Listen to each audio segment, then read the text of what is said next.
আসসালামু আলাইকুম। সবাই কেমন আছেন? আশা করি সবাই ভালো আছেন। শিক্ষাঘরের পক্ষ থেকে সবাইকে জানাই স্বাগতম।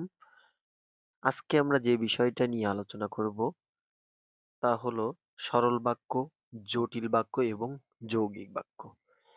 এটা কিভাবে আমরা চিনব, কাকে বলে, এগুলো সম্পর্কে আমরা আজকে আলোচনা করব। সরল বাক্য, জটিল বাক্য ও যৌগিক বাক্য এই ৩ প্রকার বাক্য সাধারণত গঠনের বৈশিষ্ট্য অনুযায়ী বাংলা বাক্যে ব্যবহৃত হয়। সর্বপ্রথম আমরা জানব সরল বাক্য। তবে এই সরল বাক্য জানার পূর্বে আমাদের একটা জিনিস খুব ভালোভাবে জানতে হবে। তা হলো সমাপিকা ক্রিয়া। এই সমাপিকা ক্রিয়াটা কি জিনিস? এইটা আমাদের জানতে হবে। এই সমাপিকা ক্রিয়া হলো এমন ক্রিয়া যার দ্বারা ভাব সম্পূর্ণ হয়। যার দ্বারা ভাব সম্পূর্ণ হয়। অর্থাৎ যে ক্রিয়া দ্বারা ভাব সম্পূর্ণ হবে তাকে আমরা কি বলবো? সমাপিকা ক্রিয়া। এই সমাপিকা ক্রিয়া আমরা একটা উদাহরণ দিয়ে আমরা বলতে পারি। যেমন ভালো করে পড়াশুনো করবে। ভালো করে পড়াশুনো করবে। এখানে এই করবে ক্রিয়াটা, এখানে এই যে করবে ক্রিয়াটা, এই যে ক্রিয়াটা করবে, এটা দ্বারা ভাব সম্পূর্ণ হইছে। এই ক্রিয়া দ্বারা, করবে একটা ক্রিয়া, এই ক্রিয়ার দ্বারা ভাবটা সম্পূর্ণ হইছে বাক্যের। এইজন্য এটাকে বলা হয় সমাপিকা ক্রিয়া। আচ্ছা, আমরা সমাপিকা ক্রিয়া সম্পর্কে জানলাম। সরল বাক্য কাকে বলে? যে বাক্যে যে বাক্যে একটি মাত্র সমাপিকা ক্রিয়া থাকে তাকে সরল বাক্য বলে। এখানে শর্ত একটা, তা হলো একটি মাত্র সমাপিকা ক্রিয়া থাকতে হবে। যদি একটি মাত্র সমাপিকা ক্রিয়া থাকে তখন সে বাক্যকে আমরা কি বলতে পারি? সরল বাক্য। যেমন উদাহরণস্বরূপ আমরা বলতে পারি তিনি ভাত খেয়ে ঘুমিয়ে পড়লেন। এখানে পড়লেন দ্বারা, পড়লেন যে ক্রিয়াটা আছে এই ক্রিয়াটা দ্বারা বাক্য ভাব সম্পূর্ণ করছে। অর্থাৎ এর ভিতরে আর কোনো ক্রিয়া নাই যে ক্রিয়াটা দ্বারা ভাব সম্পূর্ণ করতে পারে। যেমন পড়লেন, এখানে কিন্তু শেষ হয়ে যাচ্ছে। ভাবটা, বাক্যের ভাবটা কিন্তু এখানে শেষ হয়ে যাচ্ছে। জটিল বাক্য সম্পর্কে জানতে হলে আমাদের ২ টা জিনিস জানতে হবে। একটা হলো সাপেক্ষ সর্বনাম সম্পর্কে আমাদের জানতে হবে। আরেকটা জানতে হবে আমাদের সাপেক্ষ যোজক। এই ২ টা জিনিস সম্পর্কে আমাদের জানতে হবে। আচ্ছা, সাপেক্ষ সর্বনাম। সাপেক্ষ সর্বনামগুলো হলো যে সে, যারা তারা, যিনি তিনি, যা তা, এগুলো হলো সাপেক্ষ সর্বনাম। বাক্যের ভিতরে যদি এগুলো ব্যবহার হয় তখন আমরা ভাববো এটা জটিল বাক্য। আমি যদি একটা উদাহরণস্বরূপ বলি, যিনি এখানে এসেছিলেন তিনি আমার ভাই। এই বাক্যের ভিতরে যিনি এখানে এসেছিলেন, এই যিনি আর তিনি ব্যবহার করার কারণে এটা জটিল বাক্য। যেমন আরেকটা উদাহরণ বলতে পারি যা তা দিয়ে, যে যা আমার ছিল না তা কখনো আমার নয়।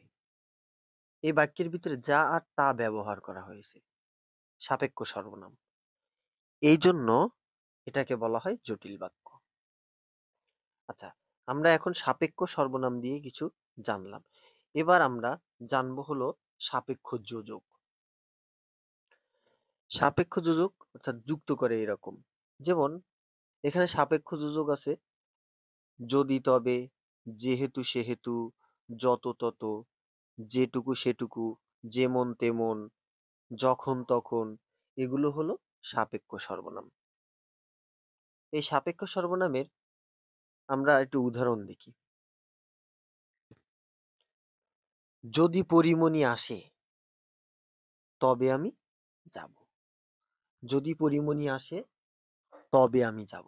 এখানে সাপেক্ষ সর্বনাম হিসেবে ব্যবহার হয়েছে যদি, আর ব্যবহার হয়েছে তবে। অর্থাৎ এই ২টা থাকার কারণে এটা কোন ধরনের বাক্য সেটা আমরা দেখেই বলে দিতে পারি যে এটা জটিল বাক্য। আচ্ছা, এখানে নিচে আরো একটা উদাহরণ আছে সাপেক্ষ সর্বনামের। যে ছেলেটি এসেছিল সে আমার ভাই। একটু আগে একটু উদাহরণ দিছিলাম যদিও। আচ্ছা, এখানে যে সে ব্যবহার হয়েছে এটা হলো সর্বনামের, আর উপরেরটা যদি পরিমণি আসে তবে আমি যাব, এটা হলো সাপেক্ষ সর্বনাম।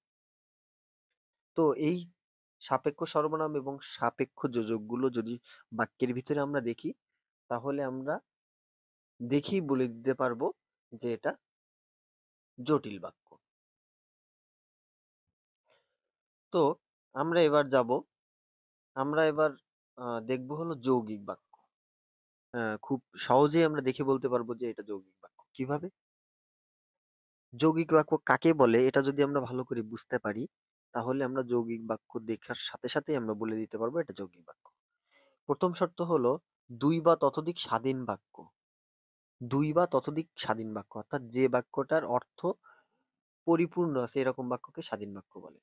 যখন যোজকের মাধ্যমে যুক্ত হয়ে একটি বাক্যে পরিণত হয়, তখন তাকে যৌগিক বাক্য বলে।